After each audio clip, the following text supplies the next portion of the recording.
Malam, saat anak itu hilang dan kembali. Bersama Wewe Gombel, kisah nyata dari lereng Gunung Ungaran.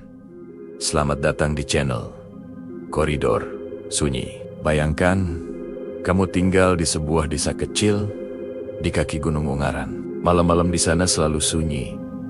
Hanya suara jangkrik dan desir angin yang terdengar di antara pepohonan pinus. Tapi di suatu malam, suara itu berbeda. Ada tawa lirih, nyaring tapi jauh. Seperti tawa seorang perempuan tua yang sedang bermain-main. Dan malam itu pula, seorang anak kecil bernama Dito menghilang tanpa jejak. Desa di lereng Ungaran. Desa Sumberarum adalah desa yang tenang. Rumah-rumah berjajar di lereng bukit dengan sawah membentang hijau di siang hari, dan kabut tebal turun setiap malam. Namun, di antara ketenangan itu, ada satu pantangan yang dipegang warga. Jangan biarkan anak kecil bermain di luar rumah setelah maghrib. Menurut cerita turun-temurun, malam adalah waktu Wewe Gombel berkeliaran. Sosok perempuan tua berambut panjang, bermata kosong, dan bertaring tajam yang menculik anak-anak untuk dijadikan anaknya sendiri. Banyak yang menganggap itu hanya mitos. Sampai suatu malam, kejadian itu benar-benar menimpa keluarga Darto. Anak yang hilang. Dito, anak sematawayang Pak Darto dan Bu Ningsih, adalah bocah berusia 8 tahun yang ceria. Ia sering bermain leyang-leyang di halaman belakang rumah hingga matahari tenggelam. Sore itu, Bu Ningsih sudah memanggilnya berkali-kali. Dito, ayo masuk. Sudah maghrib nak, tapi tak ada jawaban. Yang terdengar justru suara tertawa kecil dari balik semak di ujung kebun.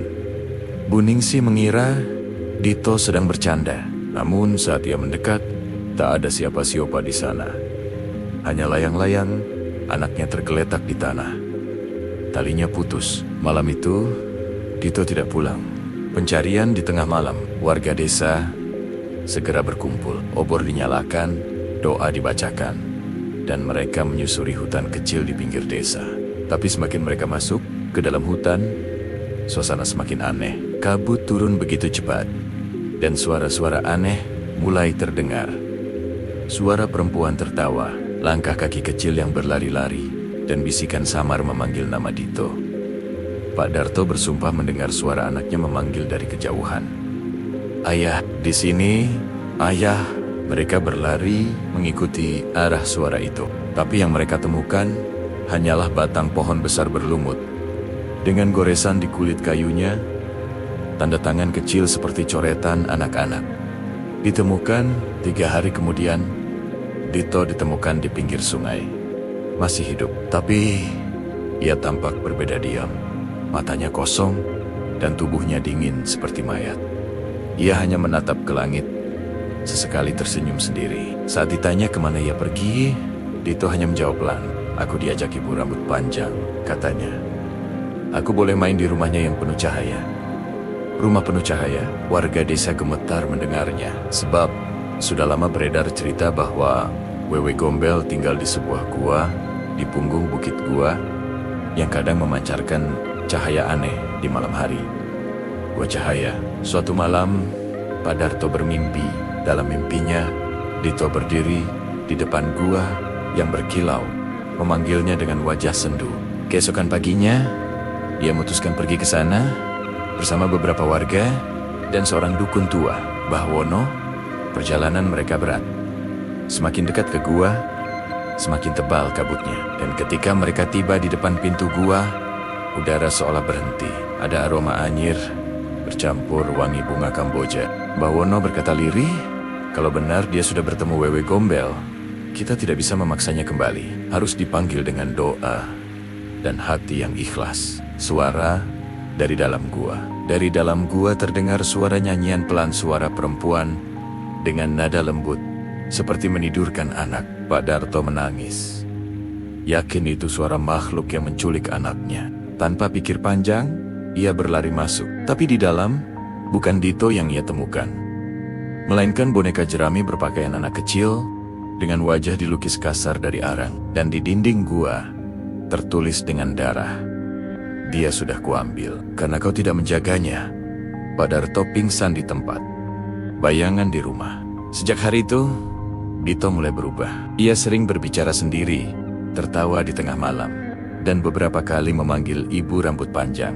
Kadang, Bu Ningsih melihat bayangan perempuan tua berdiri di belakang Dito, tapi setiap kali ia menatap ke arah itu, bayangan itu hilang. Pernah suatu malam, Dito menatap jendela dan berkata pelan, "Ibu sudah di luar, dia mau aku ikut lagi."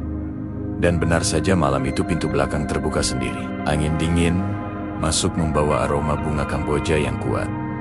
Ritual pemanggilan, Mbah Wono datang dan berkata bahwa Dito sudah setengah di bawah. Wewe Gombel tidak akan berhenti sebelum ia benar-benar mengambil jiwa anak itu. Satu-satunya cara adalah melakukan ritual puter giling sebuah doa pemanggilan dan penolakan roh. Ritual dilakukan di halaman rumah Darto, tepat tengah malam. Obor dinyalakan, dupa dibakar, dan mantra dibacakan. Namun di tengah doa, tiba-tiba angin kencang bertiup. Dito menherit, suaranya berubah berat seperti suara perempuan tua. "Dia ibuku, aku mau ikut dia." Wajah di langit, langit mendadak memerah. Di antara awan muncul siluet wajah perempuan besar dengan rambut panjang menjuntai. Matanya tajam, mulutnya tersenyum. "Wewe Gombel," ia berbisik dari langit. Suaranya bergema ke seluruh desa. "Aku tidak jahat, aku hanya mengambil yang mereka abaikan."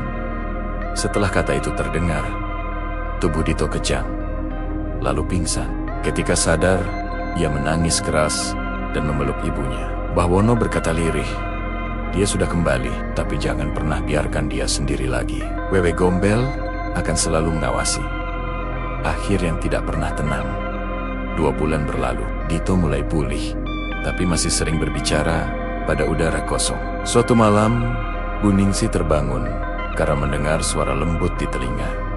"Terima kasih sudah menjaganya kali ini."